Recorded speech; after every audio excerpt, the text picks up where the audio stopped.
Last week on the World Soccer Talk video show, we talked about the January transfer window and how a lot of clubs in Europe and America use it to kind of shore up loose ends. And that's more common in Europe, especially for teams that may have been struggling after a weak summer transfer window, or maybe they're trying to make a push for placement in their domestic league. So today I'm joined by World Soccer Talk's Kartik Krishnaiyer and ESPN's Janusz Michallik. Am I pronouncing that right, Janusz? Good, good. Don't worry. I don't get offended. I've had My it pronounced Polish, I'll right. admit, is my Polish It's all is good. not my best, but It's all today we're good. going to talk about Americans in particular and Major League Soccer's general move over to Europe. And Janusz, I want to start with you. You have experience playing in Major League Soccer, and no disrespect, but since the time you've played, it's really become a major league, and we've seen a lot of major moves that have brought in great players, and also the academies have built it up. So as we see players like Ricardo Pepi or James Sands start to make moves over to Europe, how does that kind of resemble Major League Soccer's growth as a major player on the world of soccer?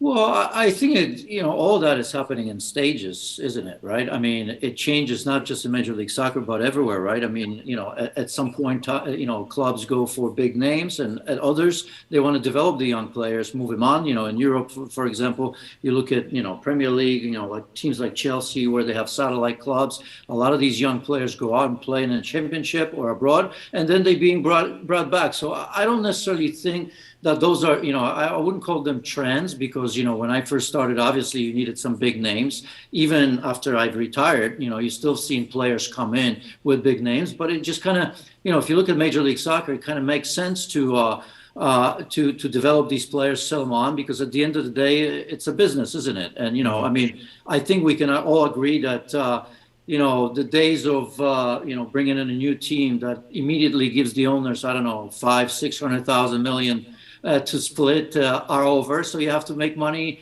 elsewhere, right? And one of the best ways around the world, not just in Major League Soccer, is to develop young players and sell them for a good profit. So it's changed, but that's what happens with any league, in particular Major League Soccer, because it's so young. We continue to keep forgetting that it's only 26 season now, I Yeah. think. Yeah, Janusz, it's funny you talk about bringing players over and how it comes in trends, but you could argue that trend still exists. I mean, Toronto FC made maybe the splash signing so far for Major League Soccer, bringing over Lorenzo Insigne, and he's not by any means what we see the stereotype being of old players coming over finishing out their career. He's still a great Italian player playing over in Serie A. So what does that mean for Major League Soccer and specifically Toronto for being able to acquire a player like Lorenzo Insigne? Well, right. I mean, that depend. There's some unique teams and unique markets that will do that. I'm very familiar with that because I often worked, before the pandemic for TSN, which, as you know, of course, is a bit of a sister to ESPN, right? And I've announced TFC games as well while there. So I know that club a little bit, and it's almost a little bit like a piece of Europe in North America, isn't it? I mean, if you look at Toronto, the city itself, you look at that stadium, kind of reminds you a little bit. If you look at the ownership group that MLSE, that they have different professional sports as well. It's a huge organization that certainly has a lot of money, and they've tasted that success. Let's remember that TFC. I mean, it wasn't one of the original teams in the first 8 or 9 years.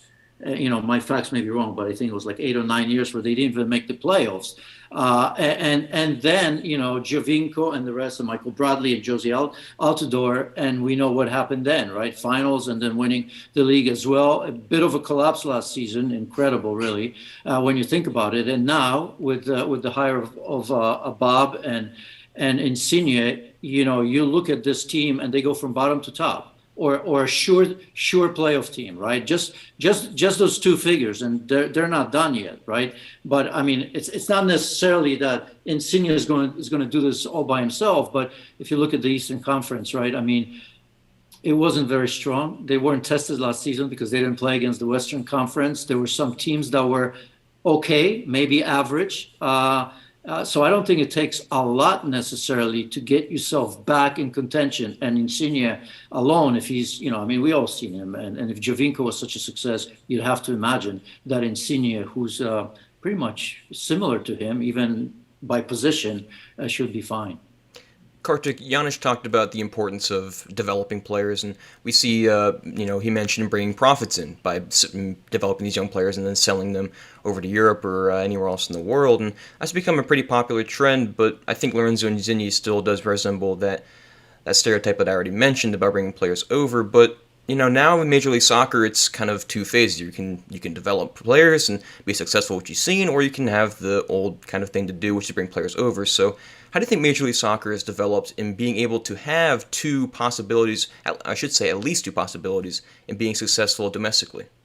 Well, I'm glad they're selling players now because I have to say, 15 years ago we had guys like Eddie Johnson and Taylor Twellman and Shalrie Joseph and many others that the league held on to for too long and didn't let go when they had good offers from Europe. Eddie Johnson, they finally let go 2 years after he had first gotten a serious offer from a major European club. In the case of Taylor Twellman, he never went, right? And there were multiple offers for him. And that's just a few of the guys that happened with. So I'm encouraged by the fact that MLS now is part of the global player market and that they are willing to develop good, young American and Canadian talent and other talent, right? Other talent from the CONCACAF region and sell those guys on. Alphonso Davies has been in the news today, right, because of COVID, but he's a fantastic example. I mean, the standout example of what Major League Soccer can do with an academy program. Vancouver actually has a residency program in addition to just an academy setup.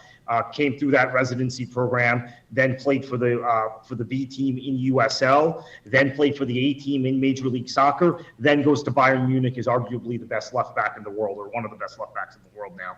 So he's a fantastic example. I think MLS learned a lot from the development of Davies and some other players, and now that's become a commodity for them. We see what FC Dallas does, and we see what Red Bull does in New Jersey, developing players, selling them on, using their B teams in USL, which will move. Those B teams will move to MLS Next Pro in 2023, but using those USL teams as a way to get those guys games at a young age and get them in the shop window, so to speak, and over to Europe. So it's fantastic for Major League Soccer. It's fantastic for U.S. soccer. I think it's been fantastic for USL also, actually, quite frankly. A little concerned about them losing some of those reserve teams. But I'm all for it. Kartik, do you think that perhaps it could take away from Major League Soccer selling these players? I know that at least a goal that I hear online is keeping these players domestically allows young kids to be able to watch them, grow up, want to be like them. So is there any threat of selling these players on that could actually take away from the game's development here? No, I don't think so. I think that MLS had that attitude 15 years ago, and I think held on to guys. I just mentioned Taylor Twellman, but I think everybody watches him regularly on ESPN. I think he's a guy they held on to for too long. Eddie Johnson. I think guys like Stevie Ralston could have gone to Europe, never went not because they weren't capable, not because they weren't at that level, but because at times MLS held on to guys for too long. There were also work permit issues. I remember the first time Bobby Convey tried to go to Europe, he had a hard time getting a work permit, got it the second time. Same thing with DeMarcus Beasley.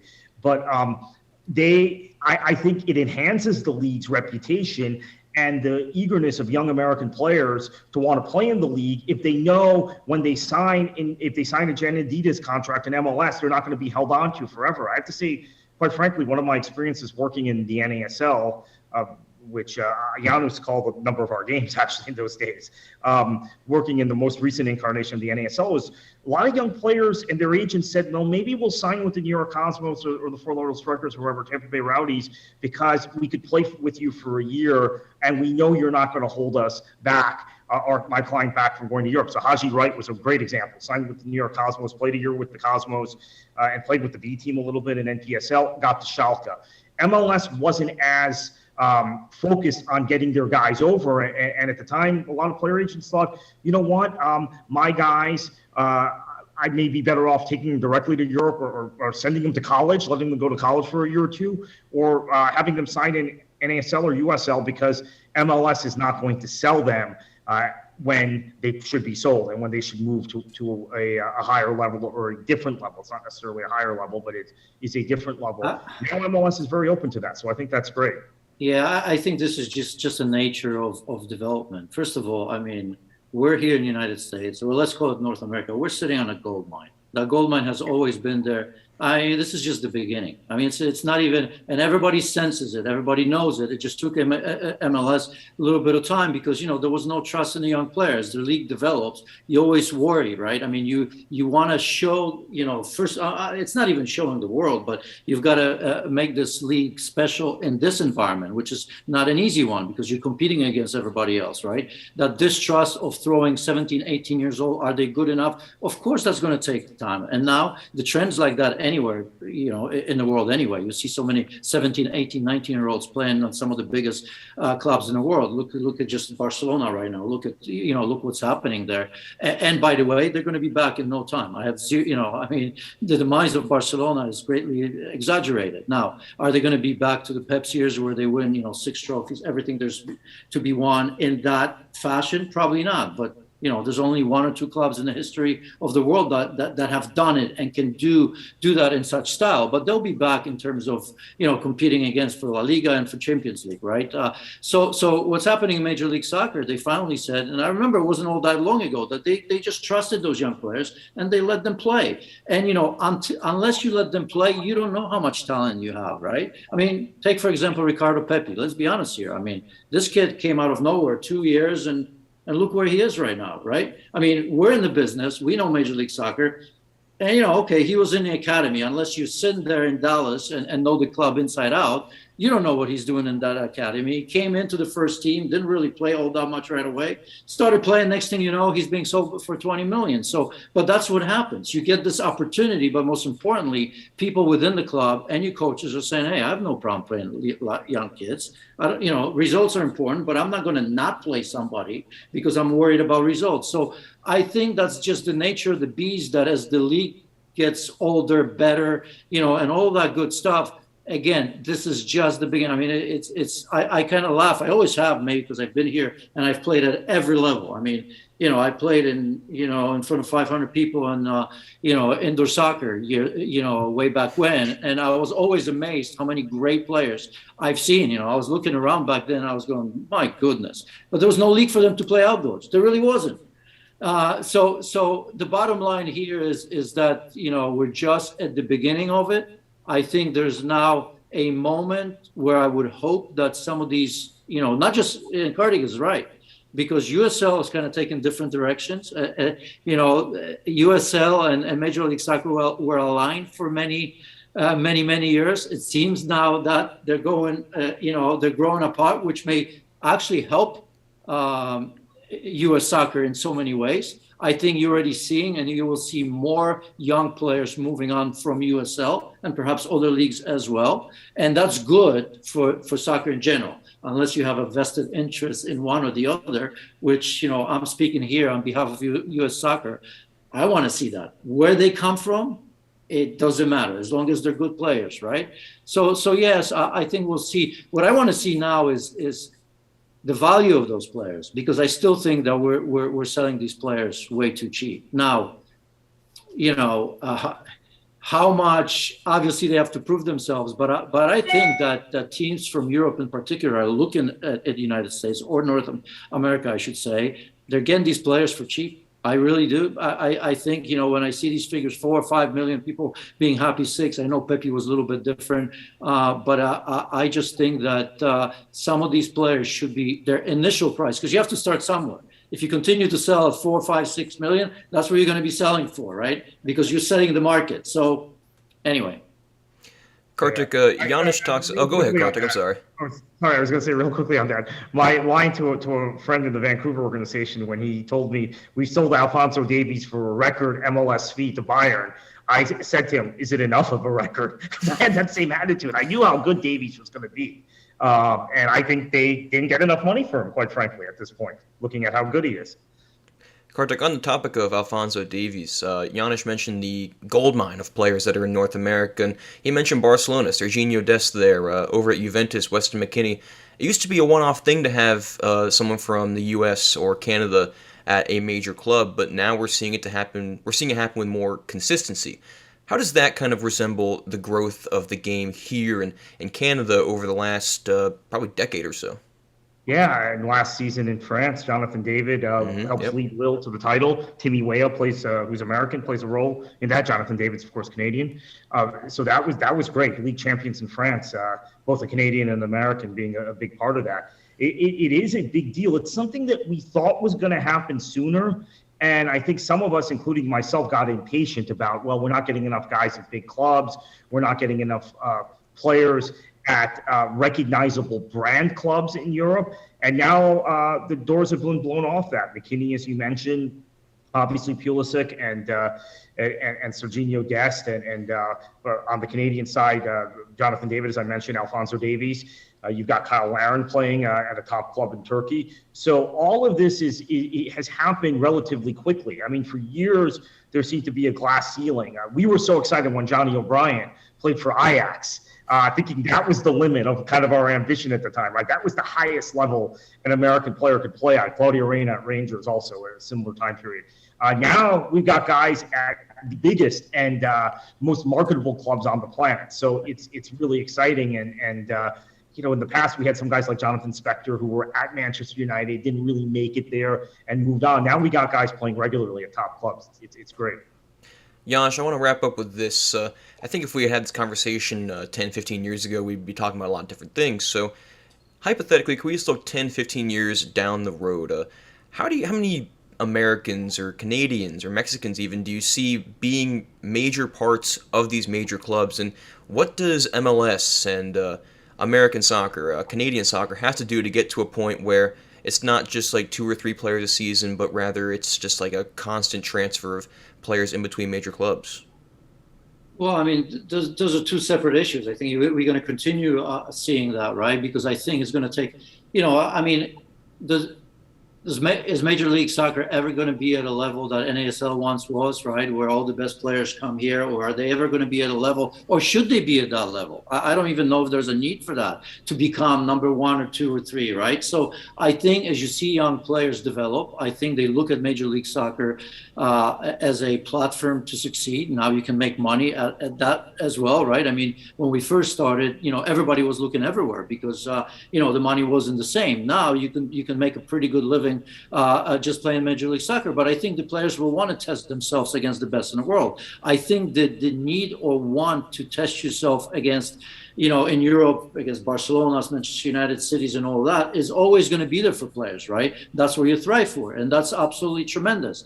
So that's one side of the equation. The other side of the equation, of course, is the fact that it doesn't necessarily mean that the best players aren't going to be coming here like Jovinko did, like Insigne did, sooner rather than later as well, right? Because if there's more clubs than Toronto, in the future, because today you can say Dallas is a selling club or some of these other clubs, fair play, but we don't know what's going to happen tomorrow. We don't know what's going to happen with some of these owners with other clubs, So if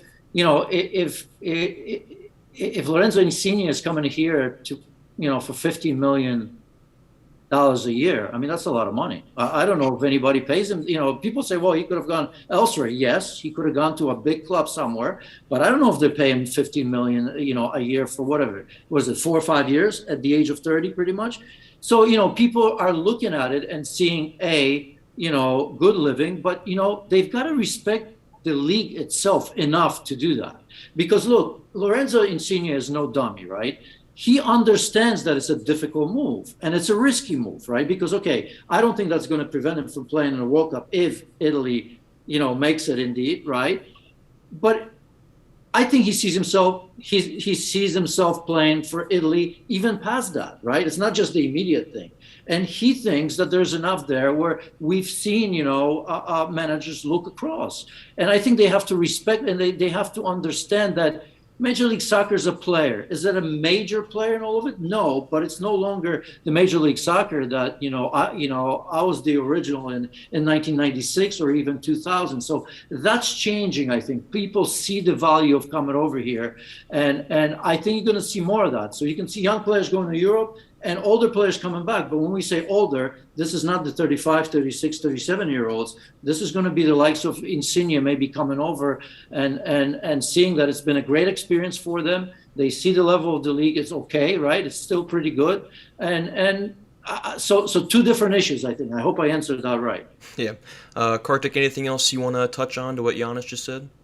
Yeah, I think that that's absolutely right. And I think Insigne is a huge signing, and would mention that when you have a coach like Bob Bradley who understands Italian football really well, he's a guy who I don't think has ever quite, when he at his clubs in Major League Soccer, had the budget and the ambition necessarily behind him. Yeah, LAFC was a great project, but he didn't necessarily have the ability to go and reach and get a guy out of Serie A the way Toronto does. It's also a quality of life issue in that city, right? That's a very European city, very cosmopolitan city. I think it's going to be great. I think there are going to be a few more guys that Bob Bradley is able to bring over. And so you see there are clubs and managers in Major League Soccer who have a certain profile and a certain level of respect in Europe to where they can get guys over. And I think that's something we haven't had before either. We haven't had managers or a city or a project or a club that had all the factors together like Toronto does now, to where you can attract those sorts of players. And just very quickly, I think it's good for you. I mean, I much rather have the young players getting the opportunity, starting the professional career here, even moving on, because it's good for the U.S. national team, right? I don't want to see the players just to come here. You know, for example, a player like Insigne, you know that somebody alongside of him is going to learn. He's still at a stage where he's going to go out there and perform at the highest level for a number of years, right? You'd like to think, right? So I think that's beneficial to our game. And remember, everybody will have a different view on it. I always look at the league as a chance for young players, a chance that when I was playing, it really wasn't given to anybody then. And then, of course, broadly, I'm looking at the U.S. men's national team, the youth teams and the national team, because that's the team that I played for. That's the team that I want to make sure that it's successful. And the path that we're on right now,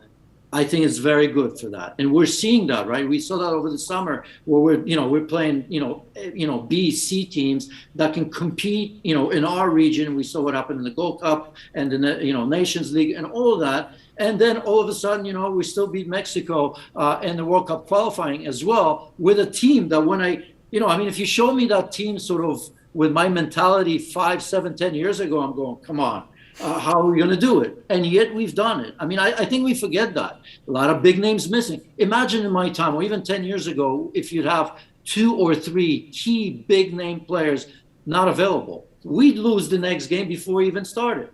That's no longer the case. So there is progress. It's still ways to go. I'm not getting my, everybody knows me. Kartik knows me. I'm not getting my U.S. pom-poms out just yet. I understand perfectly where U.S. soccer is in the world's football. I'm neither high, super high or super low. I think we're on a good path right now. All right, well, Janusz and Kartik, I think that's a good place to wrap up there on a positive note about the U.S. men's national team.